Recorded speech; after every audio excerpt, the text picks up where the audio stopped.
Torcedor, prepara o coração porque a rodada promete sacudir o Brasileirão e o clima no Vasco da Gama está pegando fogo. O time chega para essa noite decisiva, carregando não só pressão, mas também a chance clara de dar aquela virada que todo vascaíno está esperando há semanas. Depois de um período sem jogos, o elenco volta ao campo com um peso enorme nas costas, principalmente porque as últimas 3 partidas deixaram cicatrizes. E agora, diante de um Grêmio que tenta desesperadamente se afastar da parte de baixo da tabela, o Vasco sabe que precisa ser intenso do primeiro ao último minuto se quiser reencontrar o caminho da vitória. A tabela não perdoa. E cada ponto virou ouro nessa reta final. O Brasileirão entrou na sua 34ª rodada com resultados que já mexeram diretamente com o cenário do Vasco. Teve confronto duro. Teve time arrancando vitória no apagar das luzes, e isso naturalmente pressionou ainda mais o Cruz-Maltino para entrar em campo hoje com a obrigação de entregar um futebol firme. A situação matemática ainda permite sonhar, mas a realidade mostra que o Vasco não pode desperdiçar mais nada. Entre as últimas colocações da Sul-Americana e o início da parte de cima da tabela, tudo está embolado e cada tropeço muda completamente o desenho da competição. Hoje, quando a bola rolar na casa tricolor, não vai ser apenas um jogo. Vai ser talvez a última grande chamada para o Vasco provar que pode brigar por algo maior nas últimas rodadas. O adversário está logo ali, bem perto na classificação, e uma vitória muda completamente o ambiente. Se conseguir os 3 pontos, o Vasco chega a 45 e pode até dormir entre os 8 primeiros, dependendo do saldo e dos resultados paralelos. É aquela típica partida que define o rumo da reta final. Ou o time sobe o nível e entra de vez na disputa por uma posição respeitável, ou continua patinando, deixando a torcida cada vez mais impaciente. O curioso é que, além da urgência pelos pontos, o Vasco também encara hoje a necessidade de mostrar postura. A torcida já entendeu que não dá mais para tropeçar, e esse sentimento passou diretamente para o elenco. Não existe margem para erros ingênuos, não existe espaço para começar desligado, não existe desculpa para entrar sem intensidade. A sequência é pesada. Depois do Grêmio, o Vasco ainda encara Bahia fora de casa, um Internacional no Rio de Janeiro, Mirassol também em São Januário, e fecha a temporada enfrentando o Atlético Mineiro na arena recém-inaugurada. É uma reta final que não dá trégua e que exige do Vasco mais foco do que em qualquer outro momento do campeonato. E no meio de tudo isso, ainda surgem as decisões administrativas do calendário que não ajudaram nem um pouco. A entidade responsável marcou 2 jogos do Vasco em horários que irritaram a torcida e dificultam demais a presença do torcedor no estádio. Jogo numa sexta-feira às 7h30 da noite e outro numa terça às 7 horas realmente foge completamente do padrão de toda a pool na temporada. A sensação é de improviso, de deslocamento sem necessidade, e isso gerou uma chuva de críticas. Afinal, enquanto alguns clubes mantêm a rotina de partidas às quartas e quintas, o Vasco precisa lidar com horários que reduzem o público e atrapalham a rotina de quem apoia o time. Dentro de campo, a principal novidade para essa noite é a confirmação de que Puma Rodrigues está totalmente recuperado. Mas não foi apenas uma confirmação solta, não.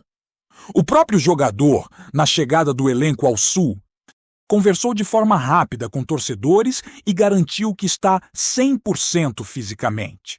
Ele volta justamente num momento em que o Vasco precisa muito reforçar o lado direito da defesa.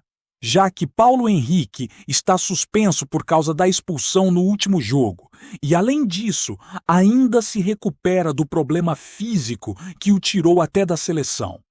A ausência dele seria um dilema enorme se o Puma não estivesse pronto, mas agora o cenário muda bastante. Puma oferece força defensiva, velocidade no apoio e aquela agressividade que o sistema do técnico Fernando Diniz exige dos laterais.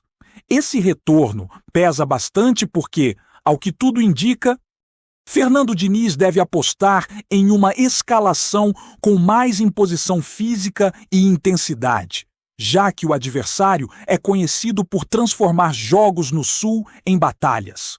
E o Vasco, que vem sofrendo com falhas defensivas e falta de solidez, precisa aproveitar o momento para reorganizar seu sistema. Não dá para repetir os erros recentes que custaram pontos preciosos. Aliás, quando se fala no setor defensivo, entra outro ponto que tomou conta dos bastidores cruzmaltinos nas últimas horas: o planejamento para uma próxima temporada, que começou a ser acelerado internamente. Mesmo ainda lutando por seus objetivos no Brasileirão, a diretoria já se movimenta para mapear o elenco de 2026. E um nome em especial ganhou força. Alan Saldívia, jovem zagueiro uruguaio do Colo-Colo, voltou a ser tema quente dentro do clube. Ele já era monitorado há meses, mas agora as conversas cresceram e fontes internas garantem que ele é hoje um dos favoritos do departamento de futebol para reforçar o setor. O técnico Fernando Diniz, inclusive, deu sinal verde e considera o estilo do jogador perfeito para o tipo de jogo que deseja implementar. A diretoria trabalha para criar um cenário favorável antes da abertura da próxima janela, evitando correr atrás de última hora e entrando em disputas que poderiam elevar os valores. A última tentativa de contratar o zagueiro esbarrou justamente nos números pedidos pelo clube chileno, que elevou o preço na época e inviabilizou a negociação. Agora, porém, o plano é agir com mais estratégia, acompanhando a evolução do atleta, conversando com representantes e tentando estruturar um acordo mais estável. A avaliação interna é que o Vasco precisa com urgência de mais opções para a defesa. Hoje, os nomes plenamente confiáveis são Carlos Cuesta e Robert Renan. Os outros zagueiros do elenco ainda não conseguiram entregar a regularidade desejada e perderam espaço. A chegada de alguém com potencial de titularidade imediata se tornou uma necessidade, não um luxo. A diretoria acredita que existe, sim, uma possibilidade real de concretizar essa contratação, desde que os valores sejam compatíveis. O jogador tem apenas 23 anos, atua em alto nível no futebol chileno e é visto como um dos nomes mais promissores da sua posição no continente. Esse tipo de perfil combina com o que a comissão técnica busca: juventude, intensidade, leitura de jogo e potencial de crescimento. E enquanto o nome de Alan Saldívia ganha força nos bastidores, cresce também a curiosidade do torcedor sobre como o Vasco pretende agir nessa próxima janela, porque ficou muito claro que o clube aprendeu com a última. A estratégia da direção, junto com o técnico Fernando Diniz, não é encher o elenco de jogadores medianos apenas para responder pressão externa. A ideia é trazer atletas que realmente se encaixem no modelo, que tenham capacidade de decisão e que elevem o nível coletivo. Diniz sempre deixou isso evidente ao dizer que prefere esperar, observar e analisar muito antes de aprovar uma contratação. Ele não abre mão de estudar os atletas, comparar perfis e mergulhar em vídeos e relatórios antes de dizer sim. E isso tem tudo a ver com o que o Vasco quer construir, porque o time precisa de peças pontuais, não de apostas aleatórias. A postura dele na última janela deixou claro que não se trata apenas de contratar por contratar. Teve momento em que a pressão da arquibancada estava enorme, o time precisava reforçar setores urgentes, mas mesmo assim, o treinador segurou a onda, recusou nomes que não encaixavam no seu sistema e esperou até os últimos dias para bater o martelo nas contratações que realmente visualizava como úteis. Isso mostra um alinhamento com a diretoria que há muito tempo o Vasco não via. Há estudo, há avaliação, há entendimento de que o clube não pode gastar mal. Ainda mais depois de tantos anos sofrendo com investimentos ruins que não levaram a lugar nenhum. Esse alinhamento também está relacionado ao projeto tático. Fernando Diniz é um treinador que exige zagueiros com boa saída de bola, laterais agressivos, meio-campistas intensos e atacantes que participem da construção. Não adianta trazer atleta que simplesmente não dialogue com esse estilo. Por isso, a busca por reforços passa por tantas mãos dentro do clube. O departamento de análise, o setor de mercado, a comissão técnica e a direção executiva. Todos participam do processo. E no caso de Alan Saldívia, o interesse se fortaleceu justamente porque o zagueiro apresenta características que casam com esse tipo de jogo, além de ter idade para evoluir e potencial para render por muitos anos. O Vasco entende que essa antecipação de movimento é fundamental para evitar o tipo de situação que costuma acontecer no futebol brasileiro, quando clubes chegam na abertura da janela completamente despreparados, sendo obrigados a disputar jogador com 4 ou 5 interessados ao mesmo tempo. A ideia é se antecipar, conversar antes, deixar as bases alinhadas e entrar na janela com um caminho mais claro para fechar. O clube sabe que o setor defensivo não pode chegar ao próximo ano com tantas incertezas como aconteceu ao longo dessa temporada. Precisam de mais nomes que ofereçam segurança, equilíbrio e consistência. Enquanto isso, o clima no vestiário segue focado totalmente no jogo de hoje. A preparação foi intensa, com treinamentos voltados para corrigir falhas recentes e melhorar a compactação, algo que custou caro nas últimas rodadas. O time precisa ser mais ajustado, principalmente nas transições, porque o adversário costuma aproveitar espaços como poucos. Além disso, a equipe precisa controlar melhor o ritmo do jogo. Houve partidas recentes em que o Vasco até começou bem, mas não conseguiu sustentar a intensidade e acabou sendo punido. Isso é algo que o treinador tem repetido. Não adianta apenas entrar ligado, é preciso manter o nível durante todo o confronto. Puma Rodrigues, sendo uma das principais novidades, pode influenciar diretamente nisso. Ele agrega força defensiva e também ajuda na criação de jogadas pelos lados, algo que o Vasco perdeu nos últimos jogos sem a presença dele. E essa volta acontece justamente no momento em que o time mais precisa reforçar o corredor direito. A suspensão de Paulo Henrique abriu um buraco que poderia ser muito prejudicial, mas o retorno de Puma equilibra novamente o setor. Jogadores como ele fazem diferença justamente em partidas grandes, em ambientes de pressão e contra adversários que tentam fazer valer o mando de campo. Outro ponto importante dessa reta final é o ambiente psicológico. Jogadores, comissão técnica e diretoria sabem que o Vasco não pode repetir a montanha-russa emocional que marcou alguns momentos da temporada. Agora é hora de estabilidade, de cabeça fria e de entender a importância de cada detalhe.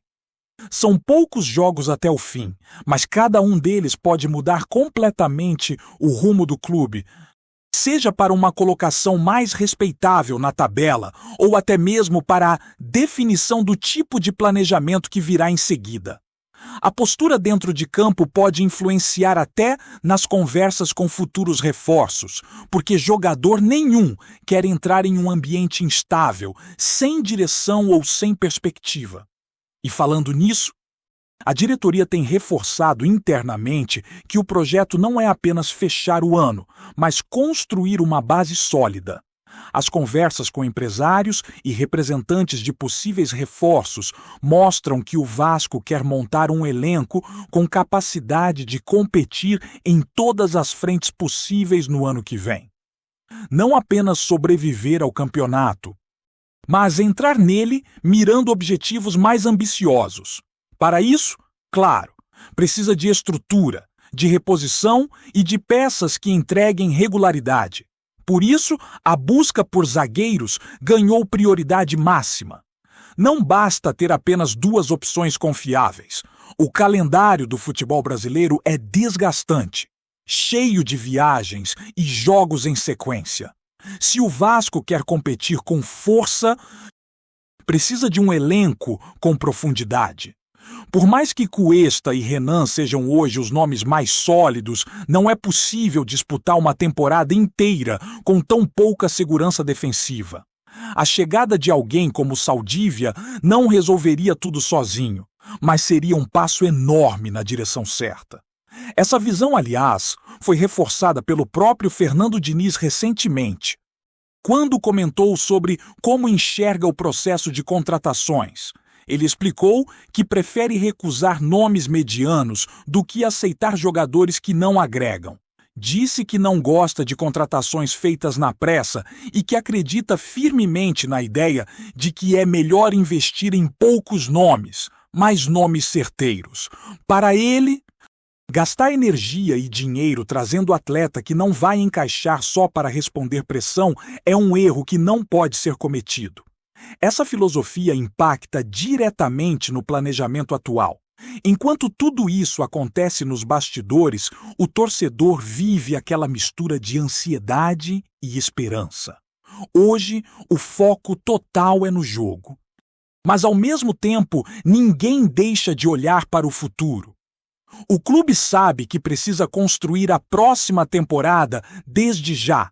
E a torcida entende que esse processo não começa e nem termina dentro das 4 linhas. Começa na forma de planejar, no cuidado com as escolhas e na capacidade de montar um elenco que represente de verdade a grandeza do Vasco. Antes de continuarmos, já te convidamos para se inscrever no canal Colina News e deixar seu like. Assim você fica por dentro de todas as novidades do Vascão de forma exclusiva. Bora continuar! A torcida do Vasco da Gama foi sacudida nas últimas horas por um burburinho que, se confirmado, pode ser a maior bomba da história recente do futebol brasileiro. Fontes próximas ao staff de Gerson, o meio-campista de enorme prestígio internacional, garantem que o jogador teria deixado o Zenit e já estaria com um pré-contrato assinado com o Vasco. A notícia correu como rastilho de pólvora, incendiando rodas de conversa, grupos de mensagens e bastidores do clube, onde ninguém parece acreditar totalmente, mas todos querem acreditar um pouco.